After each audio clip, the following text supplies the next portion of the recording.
When a woman would tell me Mike was right, it wasn't my hormones. It was just like I just ate more than I thought. And when I hit a certain age, I stopped moving. And oh, by the way, when I was young, there was like 10 snacks and now there's 10,000 snacks. And I'm not saying hormones don't influence things. Like I equate that to like your shithead friends in high school that were like, hey, man, let's just do it. Let's do it. Like that nudge is powerful. So that's how we make decisions. But it doesn't mean you can't lose weight. It just means maybe you're burning a little bit fewer calories, probably about a couple orange slices worth. Right. Not as many as you would like to think. Yeah. You're not moving as much. You're set in your ways. You don't have the pressures of society to be perfect anymore. And it gets away from you. So I get it. It sucks. It's hard. But like I'm 40, nothing changed. But Mike, you wouldn't understand. You're a male. You're a man. Like you have no business telling women about their body. It's funny you said because I would just be like, yeah, okay, yep, you're right. Just listen to all those thousands of women instead of me. Right. Like it's like we work with 95% women, right? Like of course.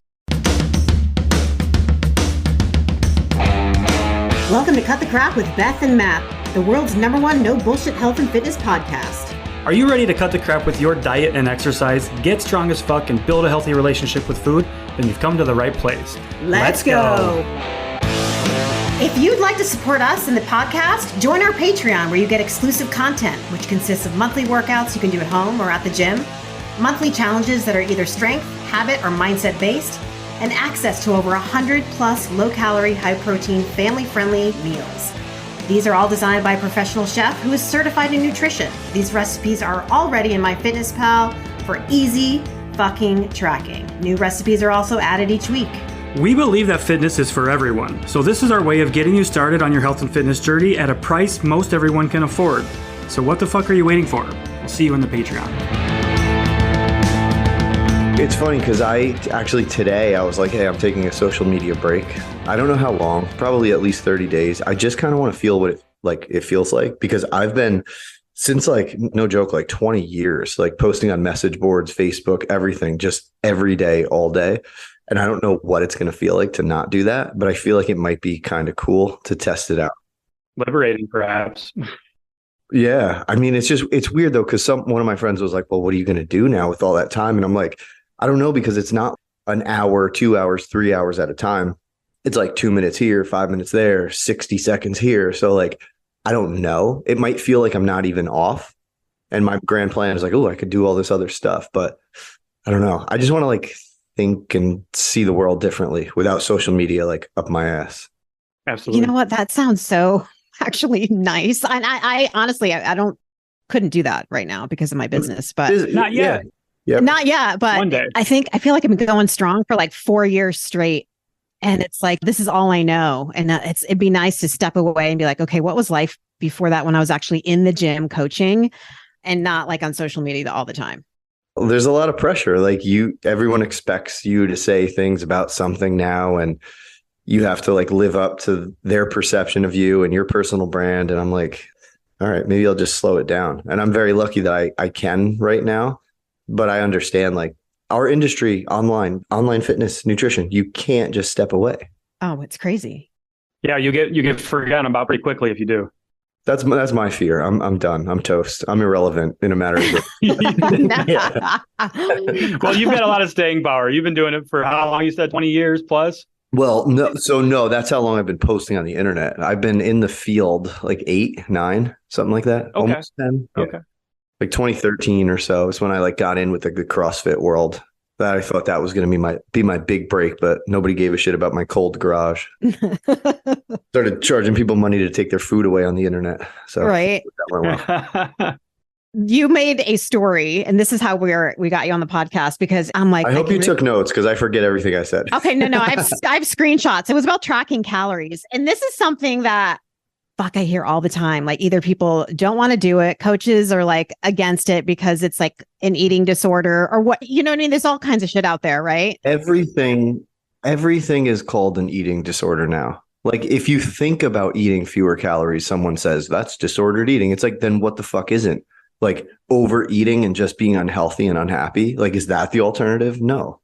That's some people's stance. It seems like that for sure. Like, just eat as much as you want, whenever you want, however you want, and you'll be fine. Yeah. And those people just sell the alternative of what someone else is selling. So they're just being contrarian and trying to sell the same person twice. Like, I see so many people even in our circles that are flip-flopping. And I'm like, what did you like sell to too many people? And now you have to sell them another thing. So you changed your mind. Because I can't rationally or logically see why people would discount tracking automatically. It's data. That's all it is. I don't understand why people need to make it so difficult. Like, the space is taking something so fucking simple and like literally, like you said, you have to like consistently be making content, even if it's the boring, basic, same shit all the time, because there's all this crazy shit out there that no one needs to even hear. I feel like the reason why tracking does get a bad rap is because it's what's going on behind the tracking, right? They're tracking, sure, but maybe they're only tracking and allowing themselves 1,000 calories a day. So then it's like, now they have that negative relationship there. It's really, the problem was the 1,000 calories a day that they were giving themselves, not the tracking. Or the perception of 1,000 when it was 2. And they just, much like Instagram being the highlight reel of everybody's real life, like MyFitnessPal for many people, they only put the highlights in there. The yogurts, the lean. Highlight reel. Yeah, it's crazy. I mean, we used to see it all the time when I still had the business. People would be like, I'm following these numbers. Nothing is happening. I'm like, well, what about this, that, and the other thing? It looks like you're logging bacon, egg, and cheese sandwich. Like, you have to deconstruct that because MyFitnessPal doesn't know what the hell you actually ate. You just picked some random entry. And this is like, not to blame people's ignorance on it as the issue, but they don't know. And that's why we, like, as coaches, have to teach them these things. Because, I mean, we used to see silly things like someone would weigh 100 grams of chicken and be like, that's 100 grams of protein. And I'm like, no, it's 100 grams of wheat. They're like, but it's protein. And I'm like, wow, like, you really have to step back as the coach and be like, what is the absolute craziest thing someone can think?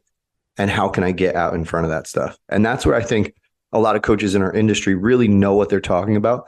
But until you actually come across those situations, like, you're not even going to know how to create, I guess, the answer for these potential questions. Yeah. And instead they're like, well, you're not eating enough calories. Yep. And oh my God, that has like literally ruined. Makes no sense. That makes no sense. If I think of all the days in my career that has ruined, it's got to be at least 3 months of my life that have just been miserable days because someone who had no real experience or no knowledge argued with me about that. And I'm like, it's common sense. And I tell people, like, my example is find me an animal in nature who doesn't eat, who is either staying the same weight or in extreme situations that people talk about, gaining weight because they're eating less. It doesn't happen. Why would it happen in a human? Could it be that the human just doesn't have a clue what's actually happening, which is partly their fault, partly not? Yeah, the same kind of analogy there applied to humans. Look at prisoner of war camps, right? Yeah. Or countries where, there's high famine and things like that. Those people are not overweight because they can't eat. So, like, what happens? They wither away. And here's a even more relevant example now that we can use: weight loss drugs. What's happening? They're eating less. They're losing weight. Doesn't that prove that starvation mode, in the sense that people say you'll hold weight when you don't eat enough, is like bunk? Yeah. Like, I'm so excited about that like answer. Like, hey, look, these people are eating less and they're losing. It just proved all of you wrong. What do you have to say about that? Right. Well, it's the drug. Like, the drug's working some kind of miracle, right? No, it's just making my metabolism. No, man, like, nothing was broken. You're just not hungry now. Right. Like, we all just live in a fucked up environment where there's so many delicious calories everywhere. Oh, yeah. And like, we have, as humans, trouble with understanding what enough is, whether it's friends, likes, money, food. And when you're living in a world where you're eating 3,000 calories a day and someone says, well, you probably need like 1,600, 1,700. They're like, that's not enough. It's like, well, it's not enough because you think like you're used to living on 3,000.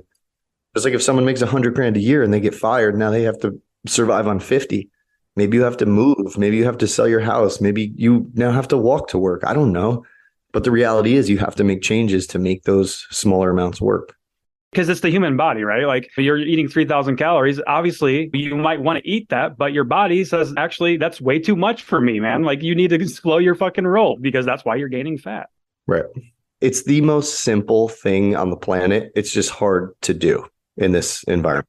It's hard to be in a calorie deficit. That's what I try to tell people. It's like, just because in saying you need to be in a calorie deficit to lose fat doesn't mean that any of that is easy. Even as a coach, I dread the calorie deficit. I'm still sitting there weighing my food and doing shit that I know people are doing, like putting stuff on my mouth, not tracking it, drinking something, not tracking it, taking a lick of peanut butter, not tracking it. It's like, we know, because we do those things ourselves. You made me think of an example too. I have a friend who he's back on the program at Stronger You, the company I started. He's like, hey, it's not really, I'm the same weight, lifestyle is the same. It's just not working as well as it was before. I said, it could be because it's not fresh and new anymore. Your adherence might not be the same because you're a little diet cocky. You think like what 8 ounces of chicken look like, or 6 ounces of rice, or whatever the hell it is. And he's like, yeah, you know what? You're right. You nailed it, because when I first started, I was like, go, go, go. And now he's like, I got this. And he's not paying as close attention. And, life changes. He says he's doing the same activity. Maybe not. Yeah, it is not easy, especially if you've been in a state of maintenance for a while. I know before, like when I lost a bunch of weight, I was consistently in a calorie deficit. So I was used to that, I guess, never being satisfied.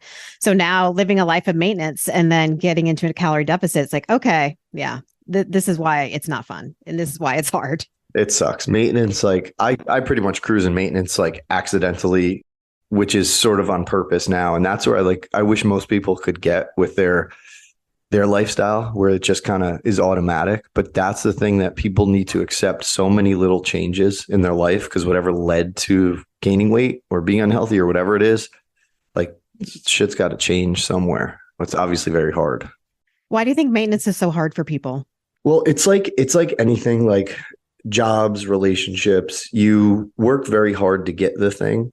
And when you're in maintenance, there's no longer that tangible thing, whether it's a partner or a career or promotion or money or whatever.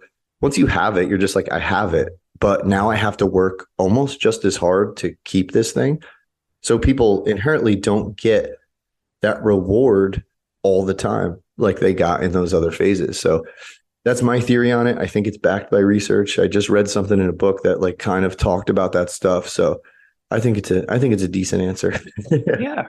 I love that answer. I actually made a video kind of really similar to that the other day, talking about maintenance. And I use that same analogy of the job. I said, what happens when you get the job? Do you say, okay, cool, I'm at my goal, got the job, I quit?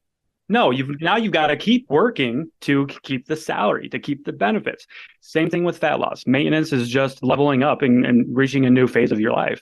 That's where I think coaches, and I know I'm guilty of it back in the day, was like, we just didn't do a good enough job explaining the phases. Like, hey, we're probably going to be in a deficit for this. The amount you're eating to lose isn't the amount you're going to eat to maintain.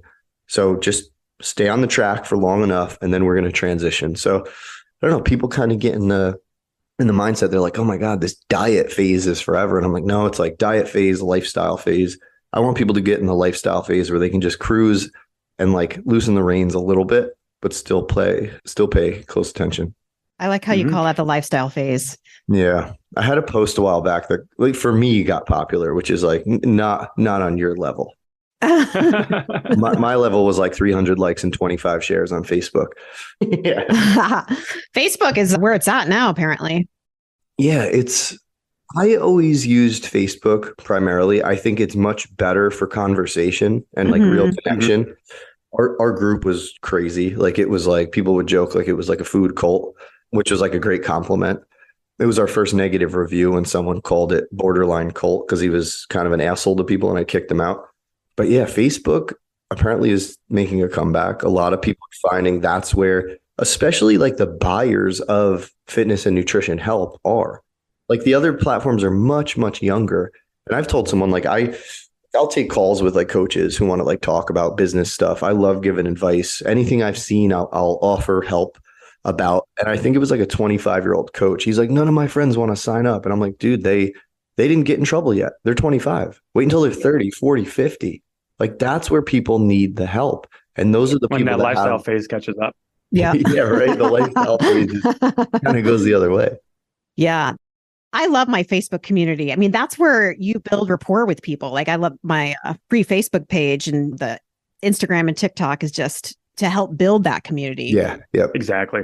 But that's where I'm at most of the time. That's where a lot of my coaches are. We're consistently like posting in there. Everyone's being a community, and it's cool. It's the best. Even like I think of like other maybe like business ideas in the future, and I'm like, oh, if there's community, like is Facebook where it's at, or are the platforms like are there better platforms? And my example of this is because when we were bought, Stronger You was bought, and I sold.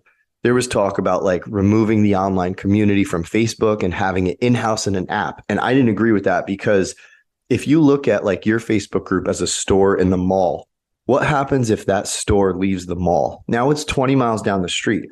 Everybody's at the mall all day long. Everybody at work, they have Facebook open all day.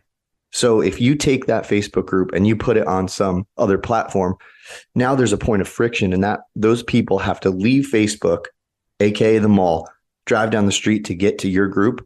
There's just going to be significant drop off. Oh yeah. Especially of people my 40s, 50s, 60s. They're not going to do that. They're Facebookers for life. You know, they're like, I'm not going to do another app. I don't blame you. Exactly. Especially my generation. I'm 37, and I literally grew up with the likes of Facebook and things like that. You know, 20 years on Facebook now, probably at this point. Yeah, same. I just turned 41. Same. Like all my friends are on there. Like, I think like my wife was a teacher, and she's like, the kids don't mess with Facebook anymore. Like, it's not cool. I'm like, all right, well, whatever. They're not cool. Their hip hop now sucks. So mine was better. Yeah, right. Exactly. They don't have Biggie and Dre. What is it? But that's funny because that's what our parents would always say. Like, if I play music, it's probably going to be like slightly older hip hop, and my kids are going to be like, this is stupid, Dad. And I'm going to be like, no, you're stupid. No. If they grow up with it, like my son, I mean, his parents are in their 50s. And so we're listening to, you know, old school like Beastie Boys or Aerosmith. And so he's used to that kind of stuff. He actually likes it. Yeah, I'm having like issues mentally with like, how do I give this up because of all the curse words and stuff? Or do I not make curse words a big deal? Like my problem is like, I don't care about curse words like a lot of people do. Obviously, I know you guys are pretty cool with curse words, but it's like other people are not. So it's like if my little kid one day is just like, fuck, I'm going to be like, they're going to look at me like I'm the shitty parent. Meanwhile, like I quit my career to be a parent. You know what I mean? So it's like, I don't know, man. I think people are just kind of have sticks up their asses. They do. Yeah. I swear in front of my son, but he's not one of those people that are going to like throw F-bombs at his school or anything. He knows when, and it's usually just in the house. Yep. Same. I have no problems with swearing around my son. I'm sure he does swear with his friends, right? Like he's 13 years old. Of course. I was dropping all the time. Right. They're like, oh my God. Yeah. They curse just for school. Like, oh, this is good fucking juice. Yeah. Are you in the East Coast? Are you in New York? I'm on the East Coast. Yeah. I'm in New York. Yeah. I'm like 60 miles north of the city. A lot of people like in my neighborhood in this area love to commute to the city because that's where like more money is and more jobs. But I couldn't do that. Sounds awful commuting into New York City. Yeah. My COO at Stronger You and my best friend growing up, Mike, he was commuting to the city to work at Amazon. And like when I was trying to like lure him over here, I was like, hey, man, you want to see your kids more, right? And like, it was like a joke, but it like wasn't because a commute for a lot of people in this area is like they're leaving the house at 6 something, getting home at 7. I'm like, man, that's not the life for me. Same. So what made you decide to sell Stronger You? Lots of things. I don't know. How many times have you answered this question? No, I mean, probably like 275, but every time is a little different because I'm at a different point in my life and I can reflect back a little bit. To me, it was like, there's a lot of things. Like one, it's like, how long could the good times roll? You know what I mean? Like everything comes to an end. I didn't know what the end could be for like this type of nutrition coaching. Lots of competition. People change their minds. While I think like tracking and knowing how much you're eating is not a fad, many people treat it as such. So a lot of our early success was like on the tail end of paleo. So I'm like, all right, and you could see it. Like people are like, oh, I don't want to track. I didn't necessarily think that was like a big issue. The biggest thing for me was like security, which is like, okay, if I sell this, I'm good. And more people will be helped because the network that Anytime Fitness has is enormous. So I figured, okay, like I can't really promote a lot of people because there just aren't those positions. Maybe if we get into a bigger infrastructure, we can. I had my first kid right after we sold. So I knew we were having a kid as we were going through the motions of selling. And it just made sense. Like, I think I'm a decent decision maker. I analyzed like every little aspect of it. I just wasn't as fired up as I wanted to be or as I used to be. So like that kind of played a part. And it's like, it's hard to say no when something like crosses your table or comes on your table and it's like, hey, this is life changing and we're going to make it into the thing that you wanted it to be. Whether that happens remains to be seen. I don't know. I'm out of the business entirely now. I stayed on after I sold for 15 months. But then my wife was like, hey, guess what? We're pregnant again. And like, we're having another girl. And I'm like, okay, like when I sold and I was still working, I was very distracted because like I would be on meetings and my role was like reduced in a way because like the big dogs in business took over. If there's one thing we can all agree on, it's that life is hard. And with that comes a level of stress that can often be debilitating. Balancing your mental and physical health often seems like you need a PhD to achieve. And so often we are only able to focus on one or the other, which can lead to a less than enjoyable life. And that's why I loved Cured Nutrition's Serenity Gummies. From coaching calls to leadership meetings with my team, to tapping into my creativity for new content, to closing business deals, and even interviewing guests for this podcast. The Serenity Gummies have proven to be a valuable part of my self-care routine. I take them daily to help manage my stress and anxiety, and doing this allows me to perform at my absolute best, which helps me serve others to my absolute best. Formulated with their trinity of ingredients, a blend of full-spectrum cannabinoids, functional mushrooms, and adaptogens, Serenity Gummies are your answer to finding calm in the chaos that we call life. Right now, Cured is extending an exclusive offer to you, our listeners. You can grab a bag of Serenity Gummies for 20% off by visiting www.curednutrition.com/CTC and using coupon code CTC at checkout. That's CURED nutrition.com/CTC and coupon code CTC at checkout to save 20%. So what are you waiting for? Pop a gummy and protect your peace, and let's cut the crap together. But I would like hear them playing or hear her crying in the other room. And I'm like, I'm at work, but I'm here. So I'm like, I felt like I had to distance myself from it. And I'm like, they were cool, right? They were really cool to me. Like I could reduce my hours and things like that, and I could make it work. But like, I'm not that type of worker. Like let me rephrase that. I am not that type of worker when it was the thing I'm passionate about. In my previous career, it's like, yeah, let me mess around all day at work, right? Message boards, Facebook, whatever. But this was like, it was just like, I couldn't work like 10 hours, 20 hours, whatever it was. Because mentally, especially like you guys know with this online stuff, you're at work all day, whether you're producing or coaching or like editing something, whatever, like you are in your head at work. And I just didn't want to give that mental space to the company anymore. And that's like not a knock on anything, but it was just like, I felt like if this was like a game, I won the game and I wanted to play something else. And I knew I could still go to the playground and shoot hoops if I wanted to. I just didn't have to do it officially anymore. Mm-hmm. That's great. That's pretty profound, actually. Yeah. Yeah. I mean, it's crazy. And like, I don't know many people that sold businesses other than like the podcasts and crap like that. You hear about people selling. So like, you don't know what it's going to be like. You just kind of have to take a guess. And a lot of people don't know this, but they tried to buy us. Like, I think it was like 2018 and I turned it down. So like, I never intended to sell, but I think once I had the invitation that it could be a possibility and I started like getting involved more in like business startup culture, seeing how this stuff works, I was like, this could be a possibility. So we might as well be prepared if it happens again. So yeah, it's just a weird situation to be in, right? Like someone's like, hey, I want to buy your business. And you're like, what the hell? Like, okay, how does this work? And it takes like, people thought it was like an overnight thing. It was like, no, like from the moment like we agreed on like valuation and all that, it still took 6 months. Like there's a lot of stuff, a lot of legal stuff, a lot of bankers. These people cost so much goddamn money. It's crazy. Like what it takes to sell a business. People thought it was like a car. I'm like, dude, no, because we had to keep it tight-lipped. And that was the thing. Like, I think people got like a few people were rubbed the wrong way. They were like, he didn't even tell us anything. It's like, dude, I can't tell you anything. If this leaks, like it could blow it up and there's like a ramification to that. So I'm sorry. Like, they're like, what does acquisition mean? I'm like, I don't know, man. Like, you got to look that up if you don't know what it means. It means I sold the business. So yeah, I understand like how it feels. And not everyone was probably a winner in the situation, but I think in this like PC culture, everyone pretends that you always have to do the best thing for the most people. And I did try to do that, but I know that's not going to be the case for everyone.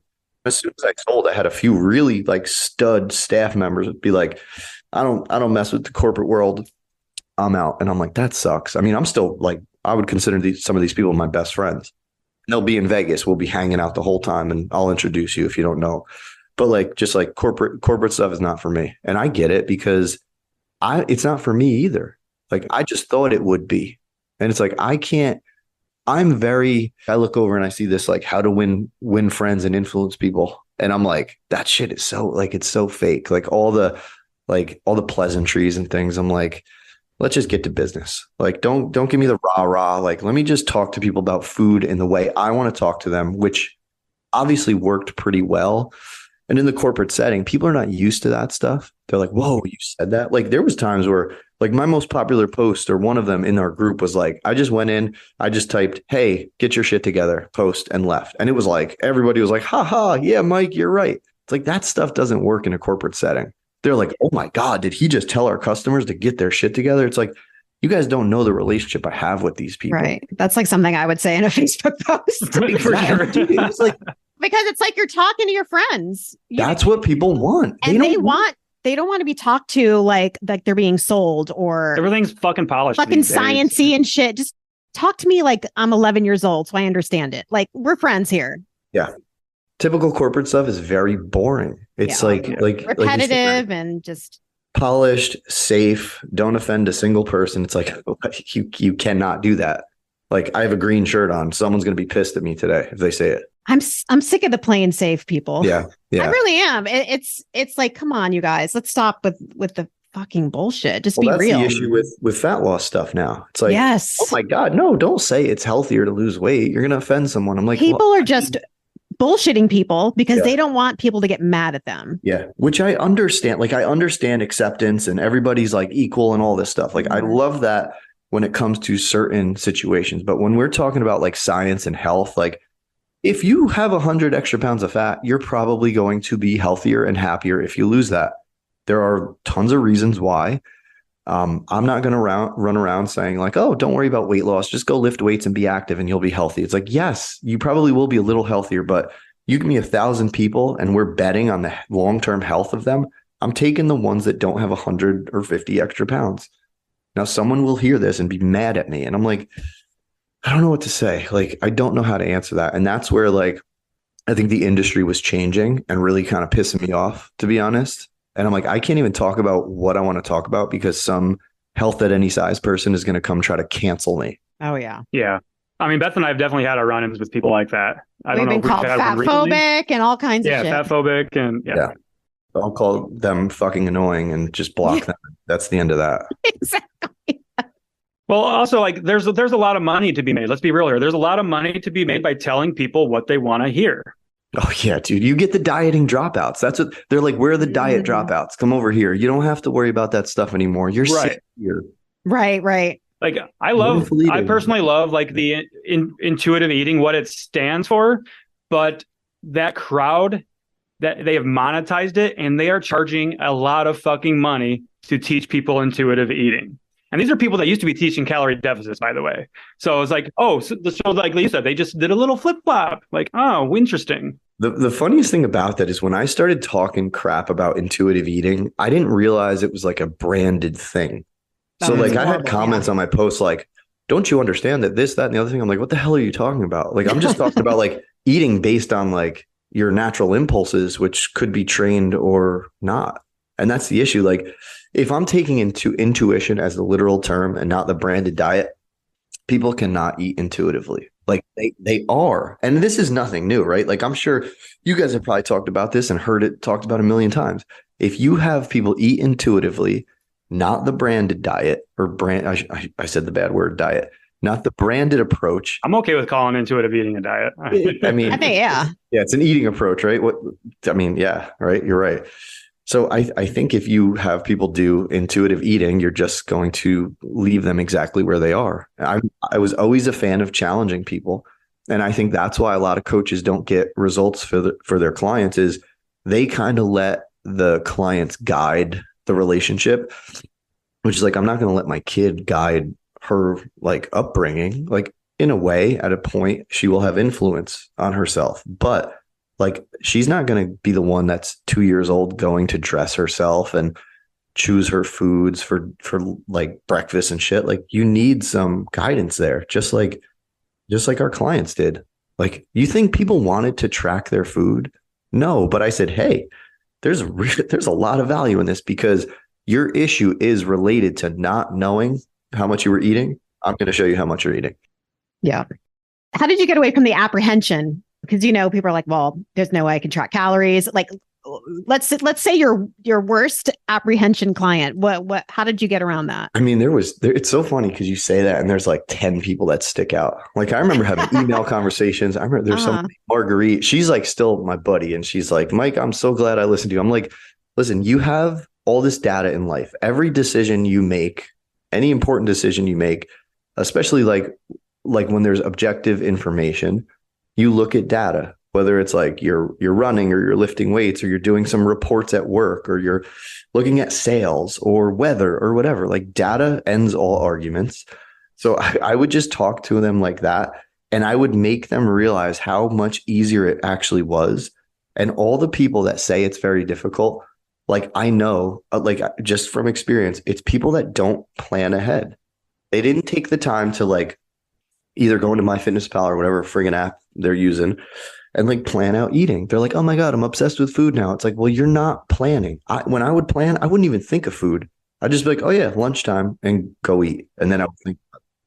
So like people just don't want to do it's like anything, right? Like starting the book report or starting the blog or like doing the lawn. Like once you start doing it, you're like, oh yeah, okay. Like the problem was the feeling or the perception of the feeling of doing it, but that's not it. That's why they don't do it, because they think it's going to suck, but it doesn't suck because they get a great reward from it.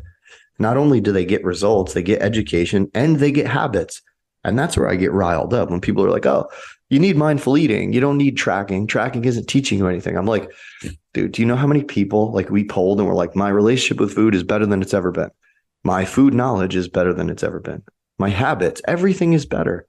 So the issue with tracking is people often do it by themselves and do a shitty job with it, and it messes them up a little. If you do it with a coach who has a watchful eye and can educate you and kind of mold your feelings around it, you're going to understand the value.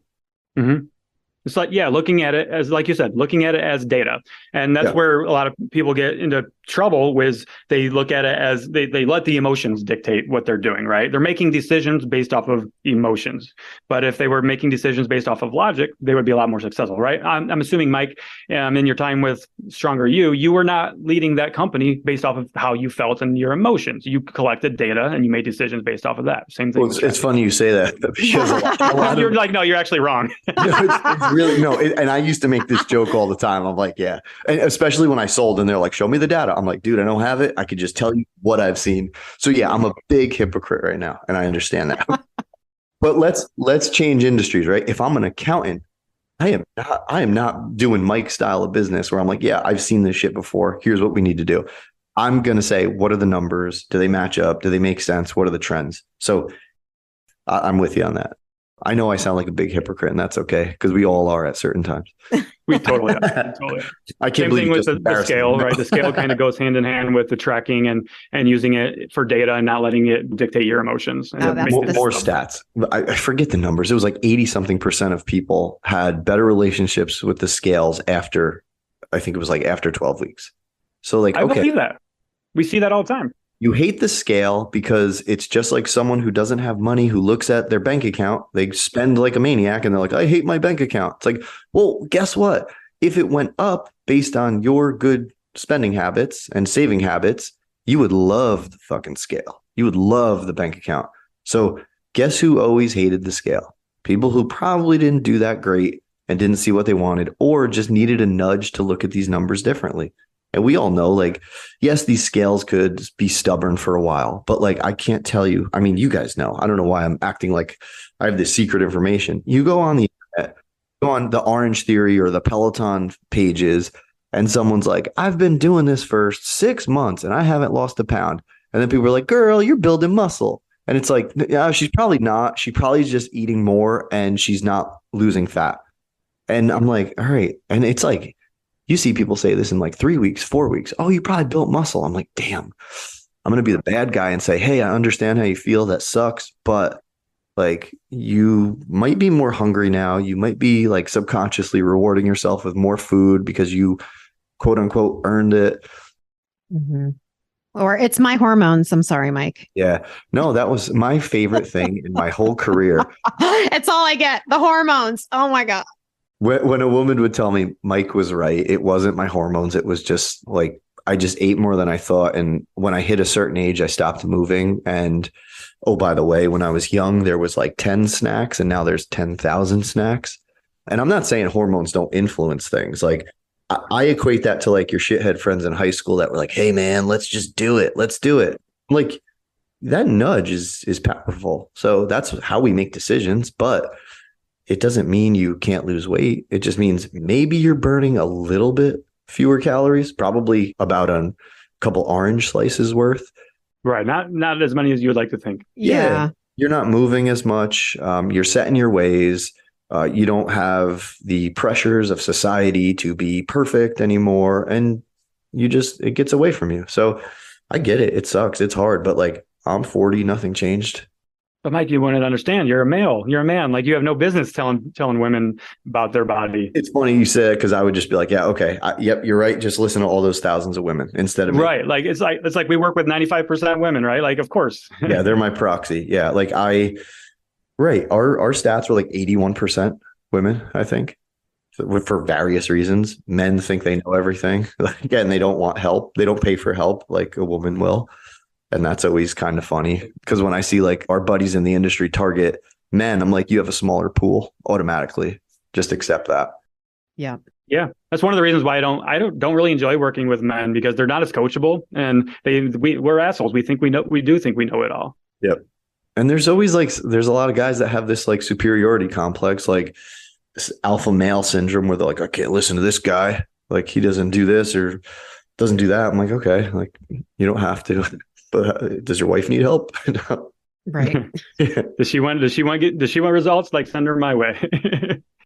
I love how we just joked on the podcast too. I joked. I was on a podcast recently. I'm like, they just need to hit record and let's roll. Like, let's just. Yeah, that's all we do. We don't script here. We just talk about whatever the fuck we talk about. Yeah, I like that. It's unique because it's like, I love all the people and all the podcasts I've been on, but a lot of it is the same. Like, I have a couple of people that'll listen to like all the podcasts I go on. Thank you very much, people. But they're like, I had to skip the first 10 minutes because I don't need to hear your story again. I'm like, awesome. Like, yeah, I don't even think we asked you, did we? No. Like, yeah. I had a job I didn't like. I wanted a job I did like. I liked fitness stuff. I started a business. It got busy and then I sold it. And now I'm a dad. Google it, guys. Yeah. Like, I could write a book about all the crazy shit we've seen and done. And I pretend that, but I'm also like, I don't feel like it. But again, like, if I get off social media for some time, I'm done. I'm irrelevant. No, I doubt it. Not to the people that know you. You'd be surprised.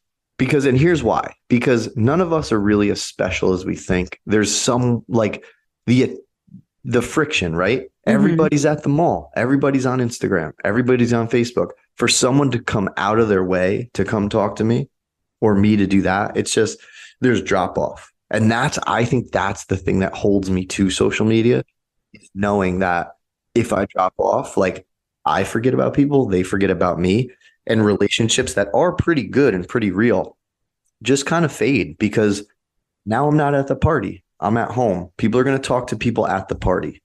Mm-hmm. Yeah. Makes sense. I mean, I agree with that. I can personally attest to that. I've been more intentional with downtime off of social media, especially over this past summer when I was struggling with some things. I was not posting as much. And now that I'm posting again consistently, guess what? It's really hard to get traction again. So I got to keep just plugging away at it, keep being consistent. But it's easy for me to blame the algorithm and things like that. And I'm not going to do that for sure. It's just the fact that I just wasn't being consistent. Same thing I teach to my clients. I think it's to the point where like Instagram and like Facebook and all this, it's like, it's as competitive as like YouTube was. Like if you look at anyone that has like big followings on YouTube, like it's really well done, really well produced. Instagram, like you could like even a couple of years ago, I think just post like Twitter shares and like get 100K. But people will tell you that still works. But my question to those people will say, you've had 100 for 2 years. When do you get 200, 300, 400? If it worked like you think, you should be growing exponentially, and it's not happening.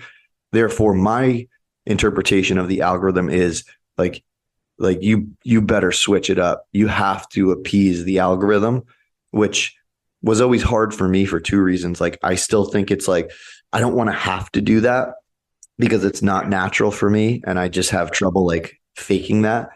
And the second thing is like, I'm lazy about it. Like I did a reel making my Mike nuggets, which are just basically like ground chicken, like tossed in breadcrumbs and flattened. And I'm like, this thing took me a fucking half hour. Like, I don't want to do this. I think that's like with anything new, though. So just think about our clients and tracking calories, because I can say this. I came onto Instagram and TikTok making videos. Like Reels was just starting. And I was like, I'm really good at making videos and I fucking suck ass at doing Twitter tweet posts. So that's because I'm more of a like video person rather than a writer. But who's funny now, like I'm a coach that has to become a writer because now I have to write on social media and write articles and all that stuff. But it's just, you got to just do it. Yeah. And then the algorithms, I think, want to know the people behind this stuff, which is like, I'll have my phases where like, I'll plug a little headshot in one of my posts, but then I'll like be like lazy about it. I'll just be like, it's just words. And then like, if they get popular, it's like, no one even knows I said that. No one knows me, the person. The algorithm wants people to know who you are because there's better connection. So yeah, I get it. I just like, I need a manager or something. It's like Andrew Coates. I remember he wanted to talk to me on a Zoom about like making TikToks or in videos. And so this was like a year or so ago. And I'm like, you just got to do it. We just got to press that record. And yesterday or a few days ago, he posted his first reel, which was actually a story. Was he walking in the grocery store? Yes. Yeah. I love Andrew. Like he's the best. I'm going to like, I'll hype him up a little bit right now, but like, there's a lot. I am a cynical shithead with a lot of like business stuff because I've seen so many things. I've had people try to do shitty things. I know who's phony, and Andrew is not phony at all. That dude just wants to be friends with everybody and help everybody. He doesn't ask for anything in return. He's been so good to me, sharing my stuff and being my buddy.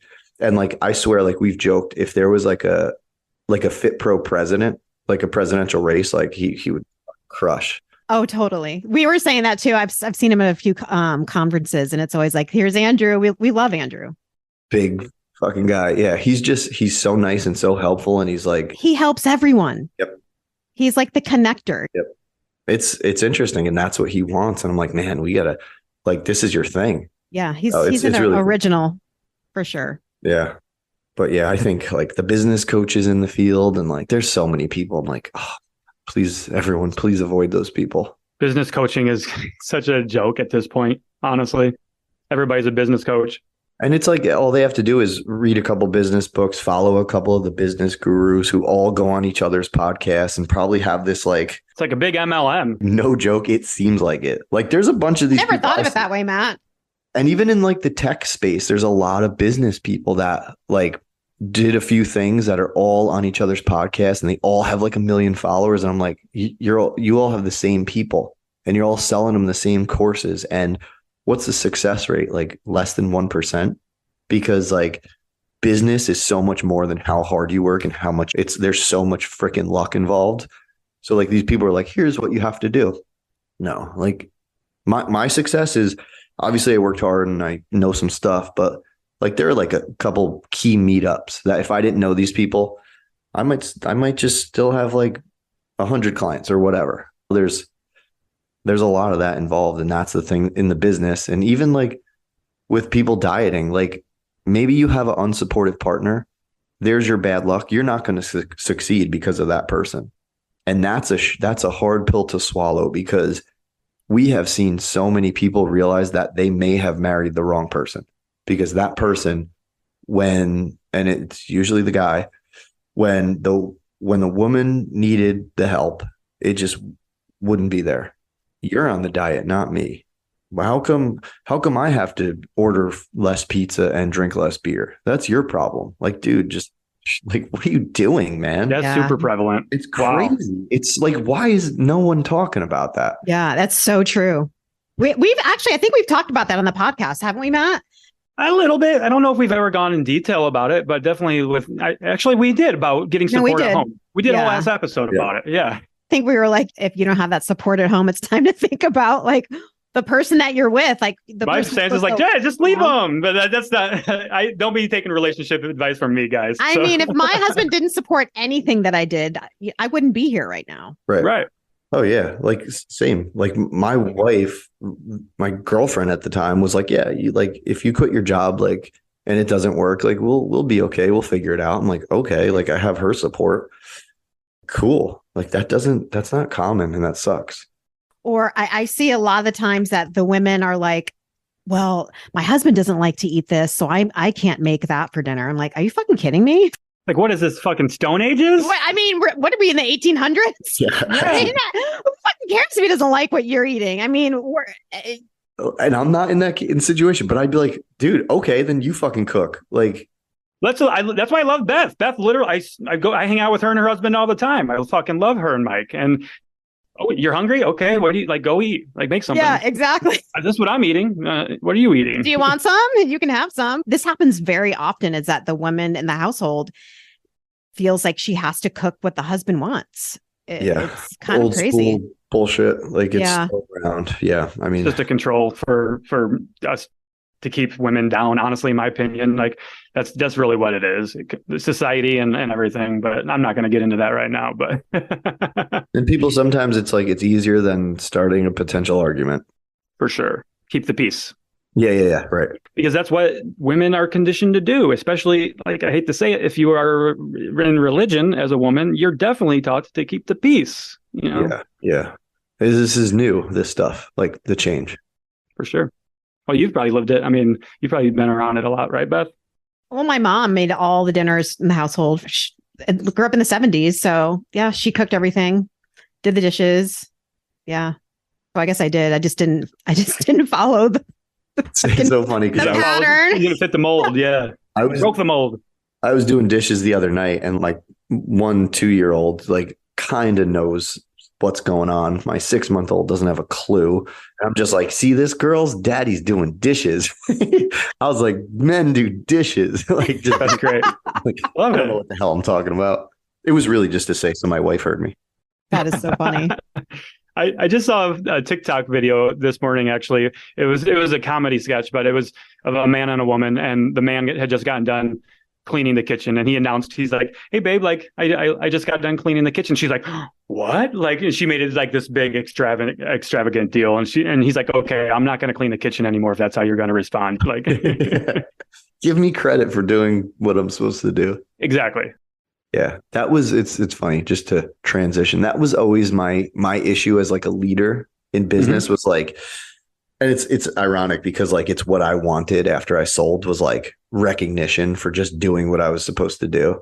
It's like, I was like, oh, the paycheck is the recognition. But it's like, man, those little messages, like that was probably, if we're thinking like of mistakes made in business, it's like I should have just been more like fluffy and lovey-dovey with like messages about like, hey, you're doing what you're supposed to be doing. Great job. It's like, we don't do that. I talked to my friend Derek about this, Derek Stanley, who's like, I think like just one of the best dudes in the world. It's like, no one appreciates what you do until you're gone. Like, it's one of the most real cliches ever. And then like some of these coaches would leave and I'm like, shit, like, man, all I had to do was probably tell them they were awesome a few more times. Mm-hmm. Yeah, for sure. I think there's a big difference, I think, in the business world, acknowledging people's effort and their accomplishments, whereas in a household, right? It's just a partnership. Like, you shouldn't get kudos for changing a fucking diaper. Like, what really pisses me off when I hear someone like, oh, I can't do that, I'm babysitting my kid. Like, you're fucking babysitting your kid? No, you're just being a parent. It's funny you say that, because like on Reddit, like on the dad section of Reddit, like dudes hate that when someone is like, oh, you're babysitting your kids. But so many dudes say it about themselves. And it's like, we just have to understand, like, for thousands and thousands of years, dudes didn't do this stuff. So if a woman says to you, like, oh, it's good to see you stepping up, like, she's acknowledging your effort. Like, so I get that a lot because I'm often the only dad at a lot of things because I'm not like working right now. So I'll be at gymnastics in the middle of the day and I'm the only dad. It's like, it sucks that the other dads aren't there. Yeah. Yeah. I feel you. I mean, right now, I'm taking my son to school twice a week and picking him up twice a week. And like, I love it. And thankfully, I have the freedom to be able to do that. I don't have the traditional 9 to 5 anymore. I left that shit in the dust. I wasn't corporate too, because it wasn't for me. Now I can be more present. I can spend more time with my son and be there for the sporting events and everything. So it's great. Yeah, it's the best. That's like the best part of working on the internet is like, you can kind of like, you can work around so much. Not having to be somewhere. It's awesome. Absolutely. Definitely awesome. But then again, a lot of people, the household doesn't think you're working. Mm-hmm. So I mean, yeah, like, mom's home. She could do anything. Yeah. That was always like a thing, right? And that's just kind of how it is. And that's why like there's no right answer to this whole work from home thing. Like all these people are like, oh, I'm just as productive. It's like, maybe you are. But you can't tell me the average person or even a significant amount of people aren't being tugged in 15 different directions. Oh, yeah. Are at home. So maybe they are productive, like inherently, but like if I don't know, if my kid has a pee accident because she's like just done potty training, like, you think I'm not going to get up and go help? Right. Right, exactly. That's how it works. Yeah. And I love every second of it. That's why I'm online, is so I can leave shit and go take my son to jiu-jitsu, or I can clean up dog shit, take my dog for a walk, come back, do a podcast. It's like living the dream, really. Do you ever feel like the one downside to it is like you're never off because you're at work? Yeah. It's funny. That's a real struggle, very real struggle. I try, and I'll notice burnout. Matt will say, hey, have you taken some time off, Beth? Yeah. It's hard. Plus, I love what I do. And I always feel like I want to answer questions. If someone's DMing me, I want to be like, oh my God, I need to help them, or Facebook group, or I'm consistently like, I can answer that for you. I just need to let it go. Well, 30 seconds times 1,000 is... It adds up. I don't know. Someone else do the math for me. I don't do public math. Right. It's funny because when I quit Stronger You, which is just a weird thing to say because I started it, I redid my office. I painted the walls. I got rid of one of the desks. I got a new chair. I got new bookshelves. I like redid it because I wanted like a fresh start. Like that was like, it's weird because like that was like my closure. Like, all right, I'm done. Like the walls are painted. Everything's new. And I feel like I'm in a different place now. I don't look at my little office at my house as my work. That's the hardest thing about working online. Like it's not all rainbows and fairy tales. Is that the line? I don't know. There's some down parts to it. And it is like, all right, I'm going to refresh that. But that's why I always like to go like to different coffee shops and stuff. I have been falling in love with doing that recently, man. Like I feel once so or twice a week. Creative, like being in a different place. So I've been struggling with working from home. It could be isolating for sure. Mm-hmm, exactly. That was the biggest thing with our coaches. They were like, we feel alone. We feel isolated. And I'm like, crap, like, how do I solve for that? And we would do things like, we would do like group things. Like we would do like trivia nights and like all this crap. And it's like 20% of people would show up. So it's like, all right, you're asking for this stuff. Here's the stuff. But then I realized like, that's not it. Like, that's not what they want. No one really knows what they want with this stuff. We would even do like small group hangouts, like something like this, where you hang out with a couple coaches, very low attendance. So it's like, all right, if you're lonely, like your job isn't necessarily the one to make you not lonely. Like your lifestyle, you have to get out there, join a kickball team or pickleball, group fitness, whatever. That's why I don't want group fitness. Like I feel like a lot of I know we're bouncing all over the place, but that's all. That's what we do. That's why I don't. That's what we do. Right? Matt, are you going to Vegas to the conference, to Aram's conference? You know what? Beth and I were talking about this yesterday, and as of yesterday, I was a no, but I actually thought about it after I told Beth that I'm not going to go. And I thought about it and I was like, why the fuck wouldn't you go, Matt? I'm fucking going. It's I don't on even record. work in the industry and I'll be there. Like, come on, man. Yeah. I'll be there. It's my first speaking event ever. Oh, that's right. I'll heckle you from the crowd. And I gotta support my nerdle. So I mean, I was like, Matt's not even going to support me, you fucking asshole. But anyway. Yeah.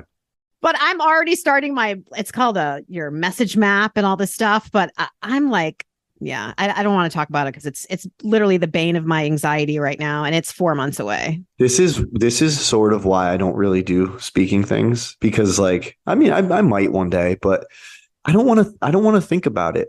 But this is where life is funny, because I'm so put together with the food thing and like my ideals, but they don't translate to this stuff. Like, so what you could do and what I could do is do your friggin' talk, perfect that shit in like 2 weeks, be done with it, never think about it, practice a week before, and then you're good. But no, what are we going to do? We're going to mess around for 4 months. Yeah. Oh, that's exactly what I do. Everyone is fucking with their slides the night before. Guaranteed. Everybody's fucking with their slides the night before. I just have to remember that, you know what? No one's going to be there wishing that I fail.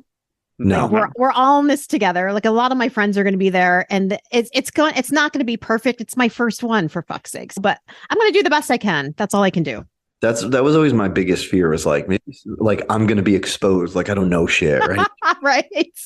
Imposter syndrome. Who am I? I know it's silly, right? Because like I'll say something and then someone will argue with me. I'll be like, oh, maybe I'm wrong. Maybe I don't know. And I'm like, no, I've seen. Why do we do that to ourselves?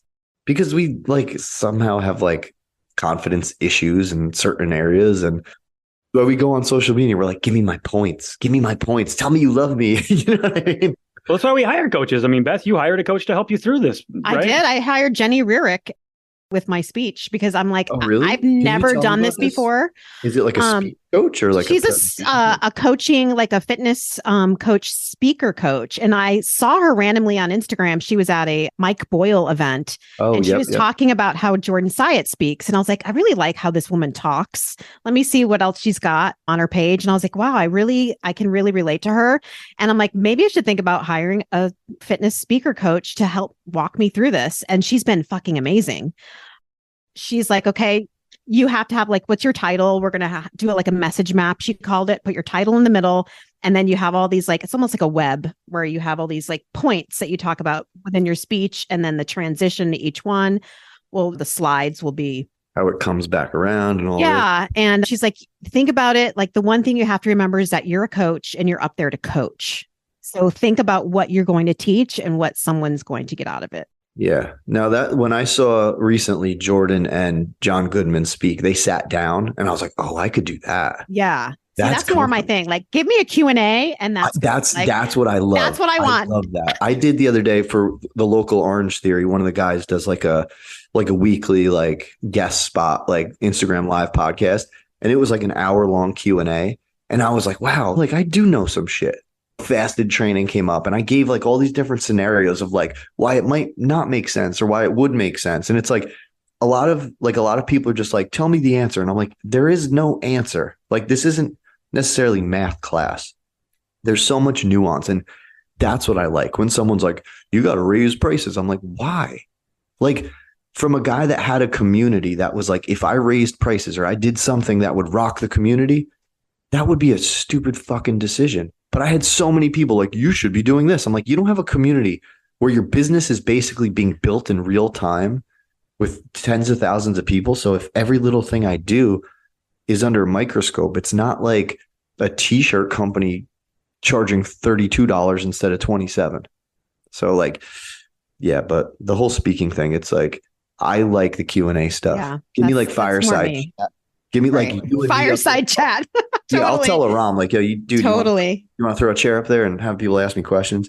But that's why I go to these things, because I want to talk to the people in the crowd. So like anyone that's listening to this, if you're a coach and you see me in Vegas at Aram's conference, like just talk to me. Like I love talking shop with people. Like one of my favorite things when I like retired from the field was just, I mentioned earlier, just getting on Zooms with coaches and talking about shit. Like I would have loved access to something like the Stronger You story when I first started. Totally. Yeah, I know. Beth and I love talking with other coaches too. We've had coaches reach out in the past talking about starting a podcast or even getting started on TikTok, and it's a really great feeling. And that's I briefly thought about doing business coaching at one point, and I was like, "Ooh, no, that's a whole another can of worms, and I'm not going to go down that route." I have mixed feelings about it. One, like going back to the whole like luck and control thing, like I don't know if all my information could actually make someone successful if they're not the right person. Because like some of the things I would have people do would definitely make them uncomfortable and make them put themselves in situations where they were talking to strangers and maybe being a little bit corny or whatever, just to kind of like get some attention. So like I think I would like it, but I also am hesitant because if I couldn't help them, I would feel like shit. So I'm like, so the middle ground is like, just talk to me for free and we'll just shoot the shit. You know what I mean? And people are like, can I pay you? I'm like, no.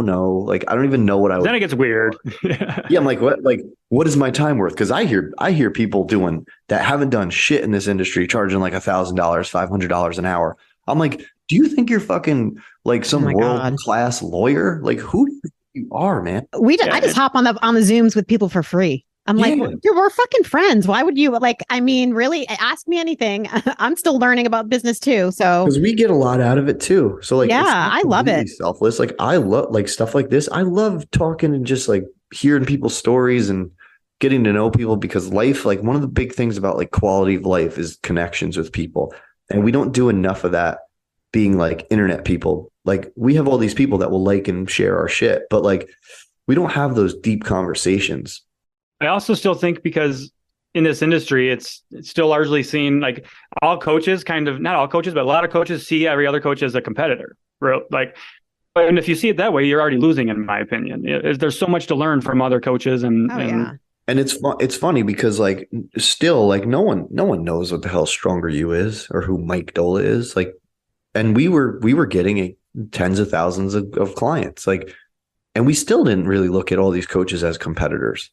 Like I just saw them as friends. Like, yes, technically, like some client could choose us over them or whatever, but like there are so many people that need help, and the average person does not even know services like this exist. They still think you have to go to the gym for a trainer or to some nutritionist office once a month to get handed a meal plan. Like they don't even know this exists. Every person I would meet on my journey is like, what do you do?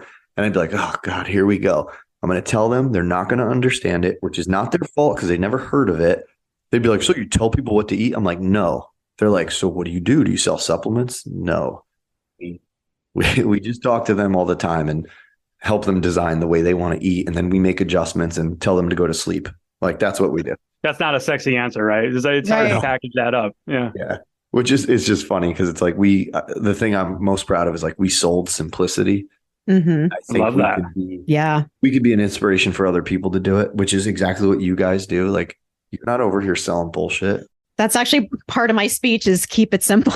Yeah. That's one of my things. Anyway, you need backup. I got you. Like seriously, simple. The success stories are there. You don't have to be carnivore MD and oh my God. Guys like Bobby walking through the grocery store. Drives me nuts. That's a trigger word for us. Flip flop asshole. Like this guy, oh my God, I just know exactly what they're doing. They're laughing the way to the bank. They're just going to disappear one day and they're going to be like, ha, ha, with their multi-millions. Yeah. Yep, which like, but they're hurting people in a way. If it's a victimless like success story, cool.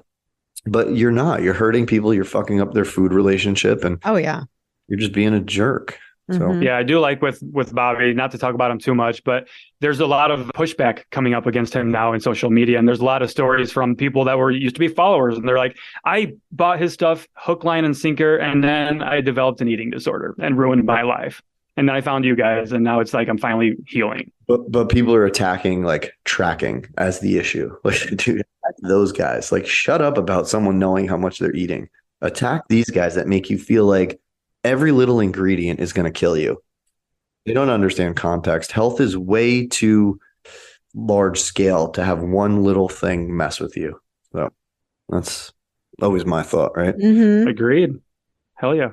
100%. Well, shit, it's after 2 already. That's fucking nuts. That went by what a conversation. Hour. That was awesome. I've had a lot of fun chatting with you. Yeah, this is awesome. I love this shit. So thank you for having me. Awesome to meet you guys officially outside of Instagram messages. Well, it was great chatting with you, Mike. Have an amazing holiday, and hopefully we'll see you on the interwebs before March. Yeah, thank you guys so much. I'm sure I'll be back. We'll talk soon. But thanks, man. Thank you guys so much. You're welcome. Thank you. Hope you enjoyed this episode, so why not share with a friend who needs to hear it? Send us a DM on Instagram or email us at cutthecrappod@gmail.com and join our Patreon at patreon.com/cutthecrappodcast. As always, we appreciate you and thanks for being here.